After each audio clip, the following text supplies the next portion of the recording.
யாழ் பல்கலைக்கழக மாணவர்கள் தமிழ் மக்களினுடைய நீண்டகால உணர்வைத்தான் பிரதிபலித்திருக்கிறார்கள் என்று சொல்லி கூற வேண்டும். இந்த தேசிய கொடிக்கு எதிரான போராட்டம் என்பது தமிழ் மக்களினுடைய நீண்டகால வரலாற்றில் நிலை பெற்று இருக்கின்ற ஒரு போராட்டம்.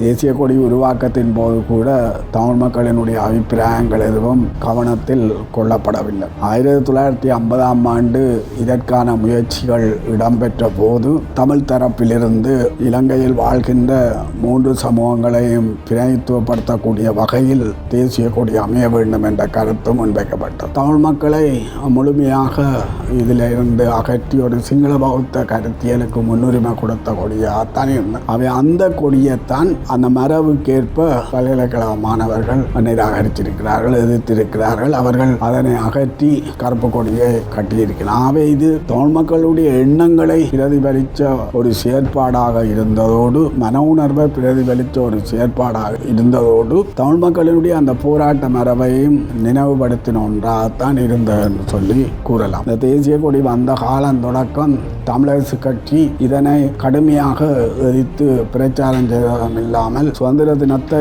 ஒரு கரிநாளாக அனுஷ்டித்த நிலைமையும் வரலாற்றில் நிகழ்ந்திருக்கின்றது. தமிழரசு கட்சி இது அரச அதிகாரத்தில் இருந்து தமிழ் மக்களையும் முஸ்லிம் மக்களையும் அகற்றின ஒரு ஒட்டுக்கொடி என்று சொல்லி கண்டனம் செய்திருந்தது. 1956ஆம் ஆண்டு திருகோணமலையில் சிங்கக்கொடியை இறக்கி கருப்பு கொடியை ஏற்ற முனைந்தமைக்காக திருமலை நடராஜன் சுட்டுக் கொல்லப்பட்டார். ஆகவே இந்த தேசிய கொடிக்கு எதிரான தமிழ் மக்களுடைய எதிர்ப்பு என்பது வரலாற்று ரீதியாக நிகழ்ந்திருக்கின்ற ஒன்று. தமிழ் மக்களை இந்த அரசு அதிகார கட்டமைப்புக்கு வெளியிலே அகற்றின கொடி என்ற வழியால் வரலாற்று ரீதியாக இந்த எதிர்ப்பு வந்திருக்கின்றது.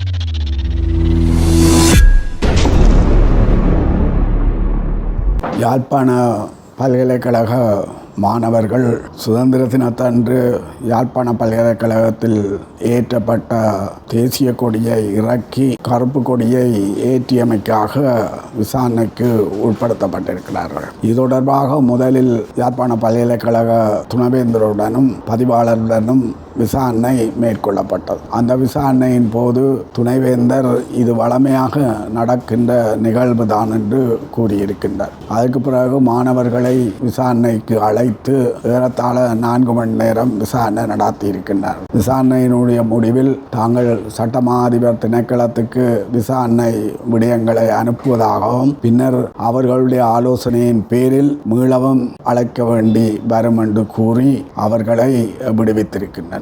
இதில் யாழ் பல்கலைக்கழக மாணவர்கள் தமிழ் மக்களினுடைய நீண்டகால உணர்வைத்தான் பிரதிபலித்திருக்கிறார்கள் என்று சொல்லி கூற வேண்டும். இந்த தேசிய கொடிக்கு எதிரான போராட்டம் என்பது தமிழ் மக்களினுடைய நீண்டகால வரலாற்றில் நிலை பெற்று இருக்கின்ற ஒரு போராட்டம்.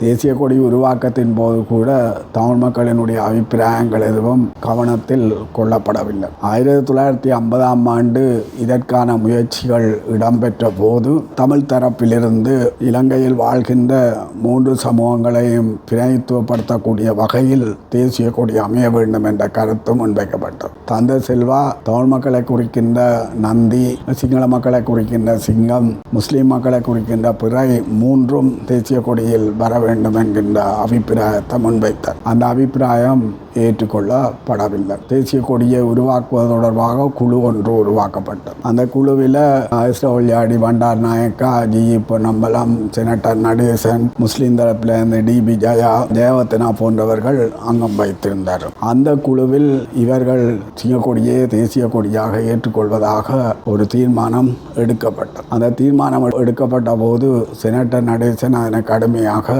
விமர்சித்தார். அவர் சொன்னார் என்னென்று சொன்னால், இந்த தமிழ் மக்களை குறிப்பதற்கான அந்த செம்மஞ்சள் கோடும் முஸ்லிம் மக்களை குறிப்பதற்கான பச்சை கோடும் வாழேந்திய சிங்கத்துக்கு வெளியில போடப்பட்டது. அது கிட்டத்தட்ட தமிழ் மக்களையும் முஸ்லிம் மக்களையும் வாழேந்திய சிங்கம் எச்சரிக்கை செய்து கண்காணிப்பது போல ஒரு தோற்றம் தெரிகிறது.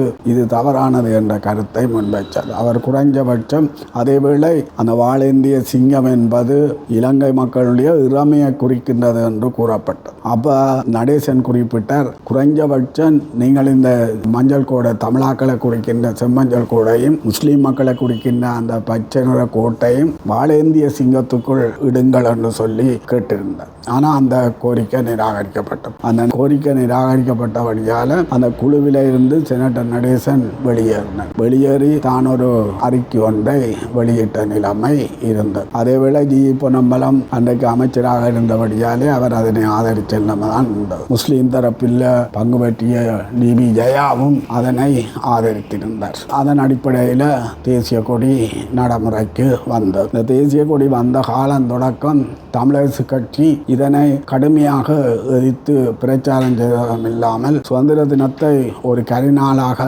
அனுஷ்டித்த நிலைமையும் வரலாற்றில் நிகழ்ந்திருக்கின்றது. தமிழரசு கட்சி இது அரசு அதிகாரத்தில் இருந்து தமிழ் மக்களையும் முஸ்லிம் மக்களையும் அகற்றின ஒரு ஒட்டுக்கொடி என்று சொல்லி கண்டனம் செய்திருந்தது. 1956ஆம் ஆண்டு திருகோணமலையில் சிங்கக்கொடியை இறக்கி கருப்பு கொடியை ஏற்ற முனைந்தமைக்காக திருமலை நடராஜன் சுட்டுக் கொல்லப்பட்டார்.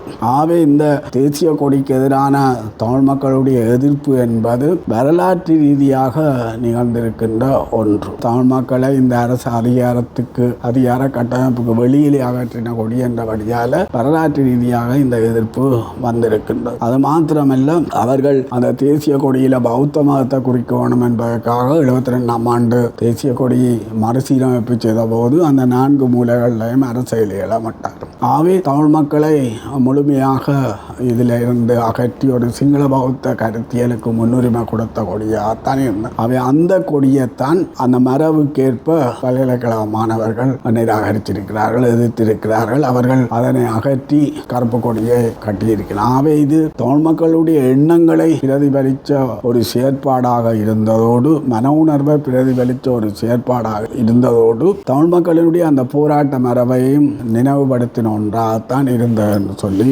கூறலாம். ஆனால் மாணவர்களுக்கு இந்த நெருக்கடி தமிழ் மக்களுக்கு ஏற்ற நெருக்கடியாக கருதி தமிழ் தரப்பிலிருந்து இதுக்கான செயற்பாடுகள் முன்னெடுக்கப்பட வேண்டும் என்பதே எங்களுடைய கருத்து. இது ஒரு செயற்பாடு அல்லது ஒரு குறியீடு தமிழ் மக்களுக்கு எதிராக இருக்குமாக இருந்தால் அதை எதிர்த்து போராடுவதற்கு மக்களுக்கு ஜனநாயக உரிமை இருக்கும். ஆகவே அந்த ஜனநாயக உரிமையைத்தான் மாணவர்கள் பயன்படுத்தி இருக்கிறார்கள் என்று சொல்லி கூற வேண்டும்.